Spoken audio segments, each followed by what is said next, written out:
आवय बापाची गोष्ट. मडगाव शहरात एक सॅम नावाचो चेडो आपल्या आवय बरोबर रावतालो. ताचो बापूय सॅमाच्या भुरग्यापणानूच चोकलो. ल्हानपणांत व्हड जायसर सॅमाक ताच्या आवयनूच सांबाळलो.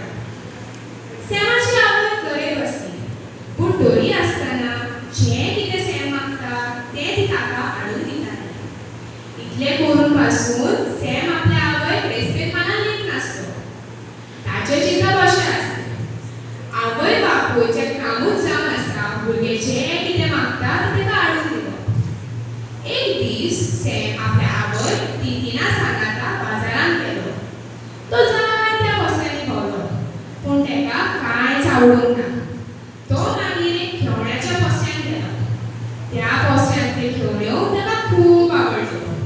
ताणें वचून आपल्या आवयक म्हणलें, आवय आवय, आयतार एक म्हाका ती खेळणी आवडल्या, घेवन दिवशी?